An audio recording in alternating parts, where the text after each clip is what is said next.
Udah.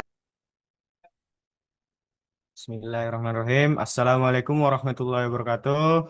Selamat pagi, teman-teman. Perkenalkan, saya Dimas Anggena Rahab dari kelompok 4. Hari ini saya akan menjadi moderator dalam presentasi kelompok kami ini, kelompok 4, yang akan membawakan materi sengketa dan cara penyelesaiannya. Kelompok kami beranggotakan 5 orang, saya sendiri Dimas Anggena Rahab, dan ada Ayu Zakia Eka Pratiwi, Daya Islamia Matondang, Fikran Sadik, dan Maharani Claudia Zubir.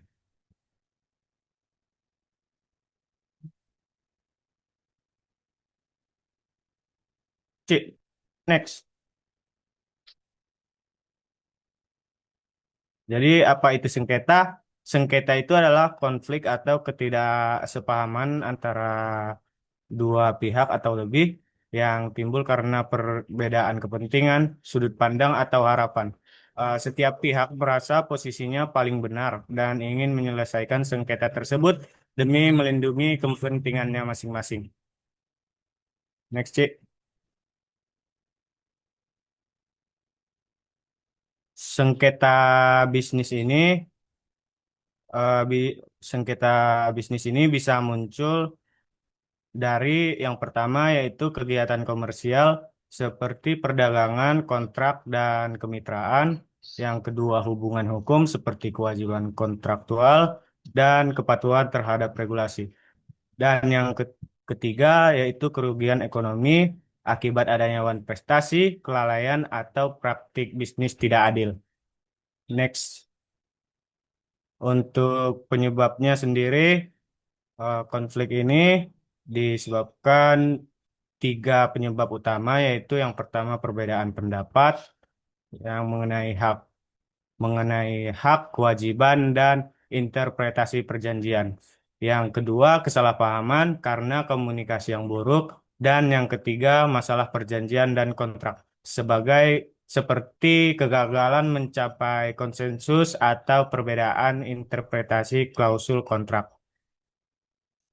Untuk yang selanjutnya, yaitu dasar hukum sengketa di Indonesia yang akan dilanjutkan oleh Ayu Zakia. Kepada Ayu Zakia, saya persilahkan.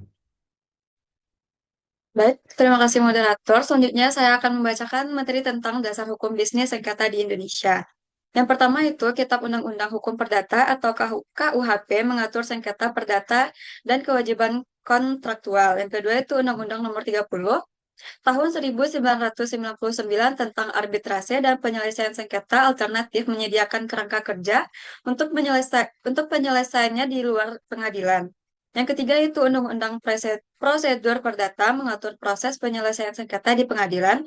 Dan yang terakhir yaitu semua sengketa harus ditangani berdasarkan undang-undang ini untuk memastikan keadilan, kepastian hukum, dan penyelesaian yang tertib. Next.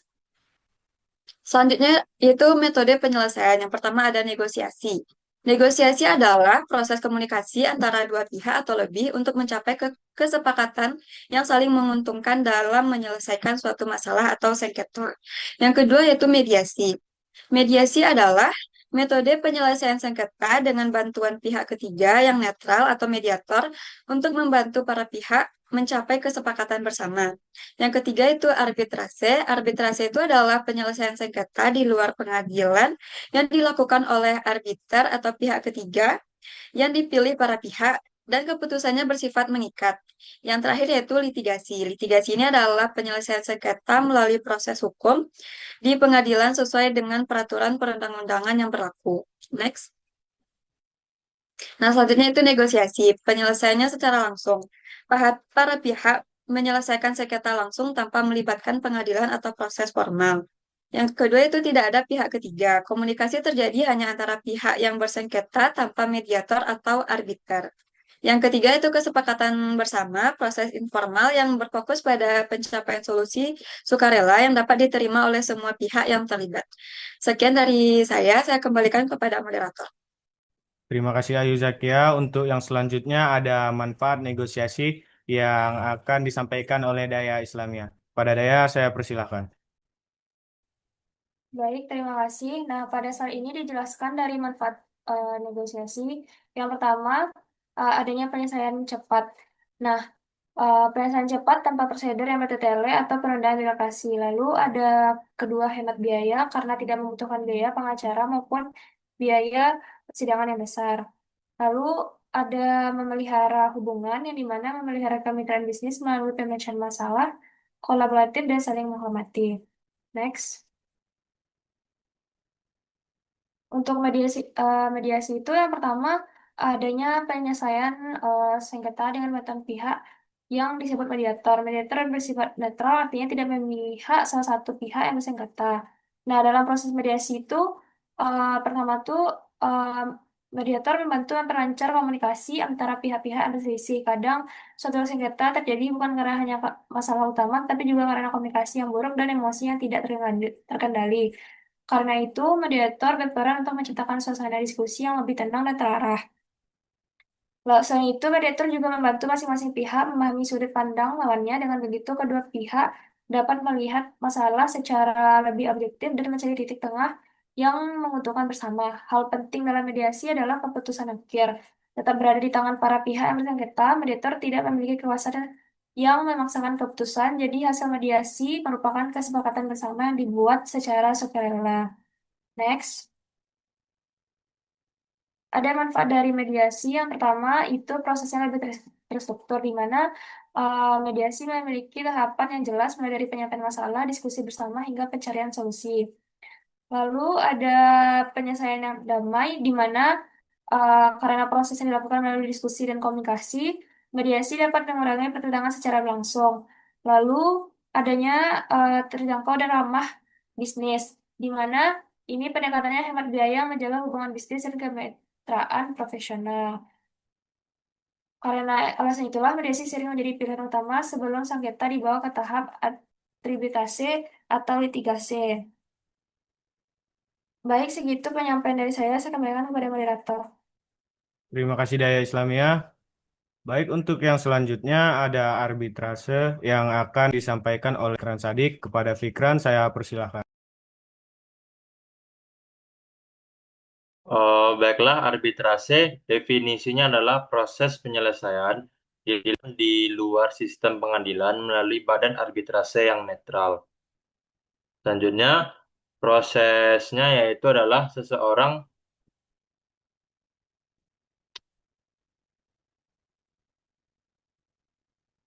baiklah, prosesnya adalah seseorang arbiter atau panel memeriksa bukti dan argumen, kemudian memberikan putusan akhir dan mengikat. Fiturnya adalah proses tetap, rahasia, melindungi kepentingan bisnis, dan informasi yang sensitif. Selanjutnya adalah manfaat arbitrase. Yang pertama itu lebih cepat daripada pengadilan. Penyelesaian sengketa lebih cepat daripada proses pengadilan tradisional, menghemat waktu yang berharga bagi bisnis. Yang kedua adalah prosesnya yang fleksibel. Para pihak dapat memilih arbiter, prosedur, dan jangka waktu yang sesuai dengan kebutuhan mereka.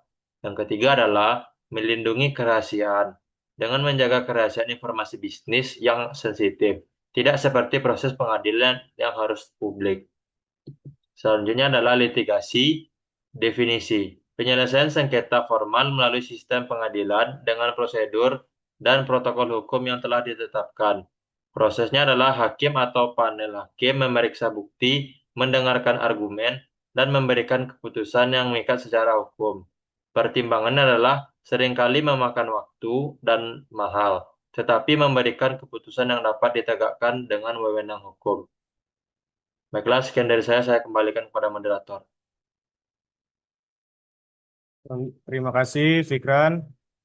Untuk yang selanjutnya ada perbandingan metode yang akan dibawakan oleh Maharani Claudia Zubir. Kepada Maharani Claudia, saya persilahkan. Baik, terima kasih moderator. Selanjutnya materi yaitu perbandingan metode. Yang pertama ada negosiasi.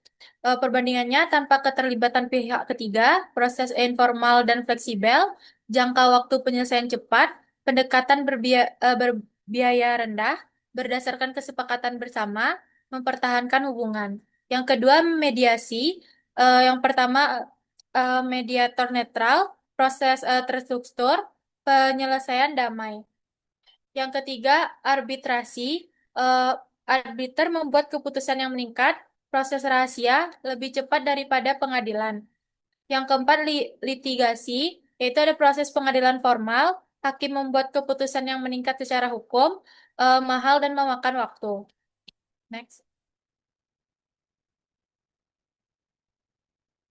Selanjutnya yaitu proses resolusi. Yang pertama ada negosiasi, yaitu upaya pertama untuk menyelesaikan perselisihan dan melalui negosiasi langsung antara pihak-pihak yang bersengketa. Pendekatan informal ini tidak memerlukan keterlibatan pihak ketiga, cepat dan berbiaya rendah, dan membantu menjaga hubungan bisnis melalui dialog kooperatif. Yang kedua ada mediasi, yaitu jika negosiasi gagal, mediator netral memfasilitasi komunikasi antara pihak yang bersengketa. Mediator membantu menemukan titik temu tetapi tidak memaksakan keputusan. Pendekatan terstruktur ini menjaga hubungan sambil berupaya mencapai kesepakatan sukarela. Yang ketiga ada arbitrase atau jika kontrak mensyaratkan. Apabila kontrak mencakup klausul arbitrase, pihak wajib menyerahkan perselisihan kepada seorang arbiter. Arbiter akan memberikan keputusan akhir yang meningkat. Metode ini bersifat rahasia dan umumnya lebih cepat daripada proses pengadilan, sehingga cocok untuk masalah bisnis yang kompleks. Yang keempat ada litigasi atau upaya akhir. Jika semua metode lain gagal, para pihak dapat membawa sengketa tersebut ke pengadilan. Litigasi bersifat formal, memakan waktu dan mahal, tetapi memberikan putusan yang meningkat secara hukum. Ini biasanya merupakan upaya terakhir ketika metode penyelesaian damai telah habis. Next. Oke, selanjutnya ada studi kasus, yaitu kasusnya sebuah perusahaan gagal memenuhi ketentuan perjanjian kerjasama, menyebabkan kerugian finansial bagi mitra bisnisnya. Jadi yang dapat dianalisis adalah terjadi pelanggaran kontrak yang di mana satu pihak mengalami kerugian finansial, perselisihan timbul karena pelanggaran perjanjian. Solusinya yang memungkinkan yaitu negosiasi sebagai langkah awal, mediasi jika negosiasi gagal, atau arbitrase atau litigasi untuk menyelesaikan lebih lanjut. Sekian materi dari saya kembalikan kepada moderator. Terima kasih Maharani Claudia Zubir. Eh, Sebelum kami tutup, kami sampaikan beberapa pesan, yaitu pesan kami yaitu selesaikan sengketa dengan cara yang paling cepat, murah, dan damai terlebih dahulu. Jika tidak berhasil, barulah kita menggunakan jalur hukum yang lebih formal. Dengan begitu, hubungan bisnis tetap terjaga dan biaya serta waktu dapat ditekan. Kami mengucapkan terima kasih yang sebesar-besarnya kepada Bapak dan teman-teman sekalian yang telah menyimak dan berpartisipasi eh, dalam presentasi kami. Seluruh anggota kelompok 4 yang sudah bekerja sama dengan baik dalam menyusun materi dan persiapan presentasi. Apabila ada kata-kata yang kurang berkenan, atau penjelasan mungkin yang kurang jelas atau hal-hal yang tidak sesuai dengan harapan Bapak atau teman-teman, kami mohon maaf sebesar-besarnya. Demikianlah presentasi kami kelompok 4 tentang sengketa dan cara menyelesaikannya. Semoga yang kami sampaikan ini bermanfaat bagi kita semua, terutama dalam menghadapi dan menyelesaikan sengketa bisnis di kemudian hari. Sekali lagi, terima kasih atas perhatian dan kesempatannya. Kami akhiri sesi presentasi ini dengan salam. Wassalamualaikum warahmatullahi wabarakatuh.